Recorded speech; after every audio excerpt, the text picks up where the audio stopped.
When Emma told me she wanted freedom, I didn't argue. I just asked her what that really meant. She hesitated, eyes darting between the floor and the window like she was searching for the right words. "I just need space, Daniel," she said. "I feel trapped. I need to breathe." We'd been married for 8 years. I thought things were fine, routine maybe, but fine. We had a decent house, stable jobs, and weekend movie nights that felt comfortable. But comfort, I realized later, was the first nail in our coffin. Emma didn't want comfort anymore. She wanted excitement, validation, maybe a version of herself she thought she'd lost. At first, I begged for clarity. Was there someone else? Was it something I'd done? She denied everything. "I just want to find myself," she said. "You wouldn't understand."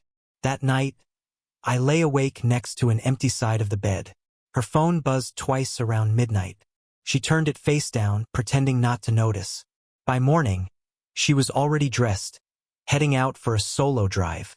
Over the next week, she came home later and later, smelling like new perfume I hadn't bought and laughter that didn't belong to me. I stopped asking questions. She wanted freedom? Fine. I'd give it to her in full measure. I moved quietly, canceled our shared Netflix, changed my bank password, cooked for one. I didn't announce anything. I just matched her silence with my own. The less I reacted, the more uneasy she became. "Why are you being distant?" she snapped one evening when I didn't rise to greet her. I smiled. "I'm just giving you what you asked for." The words hung in the air like smoke. By the second week, she stopped leaving her phone unattended. By the third, she started dressing plainer, almost guilty. I knew she expected a fight, a tearful confession or desperate plea, but I gave her none. I simply lived as though she no longer existed. Then came Friday night. She was getting ready for another girls' night. I was at the table reading emails. She hesitated by the door. "Aren't you going to ask when I'll be back?" "No," I said without looking up. "You don't owe me explanations anymore." That was the first time she didn't go out. The next morning, she made pancakes, something she hadn't done in months. She acted like everything was normal, humming softly. I didn't comment. I finished breakfast, thanked her politely, and went for a long drive, alone. That evening she texted, "We need to talk." When I came home, she was waiting in the living room, nervous, twisting her wedding ring like it burned. "This isn't what I meant," she said quietly. "I didn't want you to shut down completely." I leaned against the doorway. "You asked for freedom. I gave it to you. What did you expect?" Tears welled up in her eyes, but I'd seen too much in the last few weeks to soften. She whispered, "I thought you'd fight for me." "Emma," I said calmly, "people don't fight to keep what doesn't want to stay." She covered her face with her hands, whispering something I couldn't hear. Maybe regret, maybe confusion. I walked past her into the kitchen, poured a glass of water, and listened to the sound of silence filling the house that used to echo with laughter. Later that night, I noticed she deleted several photos from her Instagram. Ones with friends, parties, the new freedom she had flaunted.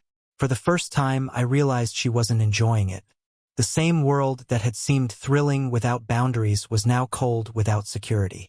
By Sunday, she started asking small questions again. "Do you need laundry done? Should I make dinner?"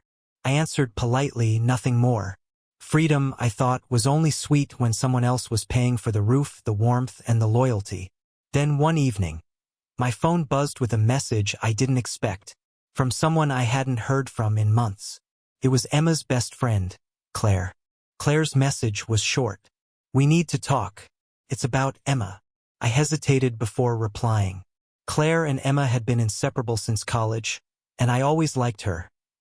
Level-headed, kind, the opposite of the crowd Emma had started hanging around with lately. We met the next day at a small coffee shop downtown. She looked uneasy, stirring her drink without tasting it. "Daniel," she began, "I don't want to get in the middle of anything, but you deserve to know. Emma's been miserable. She thought she wanted space, but she's falling apart." I nodded slowly. "She's getting what she wanted." Claire sighed. "She doesn't understand what she asked for.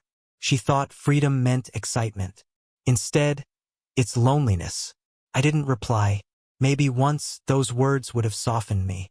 But I'd already spent weeks grieving a woman who was still alive, and there was no sadness left to give. When I got home, Emma was sitting on the couch, hair messy, eyes tired. The air smelled like coffee and regret. "Claire came by," she said quietly. "She told me you met." "I didn't tell her anything," I said. "I know," she whispered. "She told me that too. She also told me I was a fool." She stood and took a step closer. "Daniel, I made a mistake. I thought freedom meant happiness, but all it did was show me what life feels like without you." I looked at her for a long time. There was sincerity in her voice, maybe even guilt. But something inside me had shifted permanently. "Emma," I said, "I don't hate you. I just don't trust you anymore." Tears rolled down her cheeks. "Can't we fix it?" I wanted to say yes.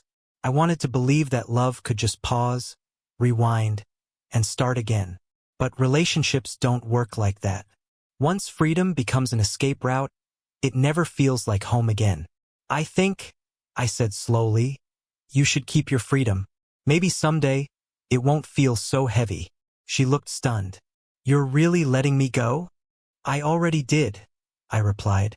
"You just didn't notice." That night, she slept in the guest room. I heard her crying softly, the same way I had during those first few nights of her so-called freedom. Funny how the sound didn't sting anymore. It just confirmed what I already knew. Peace comes when pain stops echoing. A week later, she moved out. No dramatic goodbye, no promises of staying friends. Just a quiet car engine fading into the distance. Months passed. I focused on myself for the first time in years. I picked up running again, spent weekends hiking, reconnected with people I'd lost touch with. Slowly, the emptiness turned into space for something better. Then one morning, as I was leaving for work, I saw her standing by the gate. She looked different, simpler, almost fragile. "I wanted to say thank you," she said. "For what?" "For giving me what I asked for." I thought freedom meant not having to answer to anyone. But now I understand it meant having no one who cared enough to ask. She smiled sadly. "You were never the cage, Daniel. You were the anchor." I nodded, unsure what to say. There was no bitterness left between us, just the quiet acceptance that some lessons come too late. She turned to leave, then paused. "You look happier," she said softly. "I am," I admitted. Freedom works both ways. That night, I sat on the porch, watching the sunset stretch across the neighborhood. The house was quiet, but peaceful. For the first time in years, I wasn't waiting for someone to come home or wondering what I'd done wrong. Emma got the freedom she wanted, and I got the freedom I didn't know I needed. The difference was, I learned how to live with mine,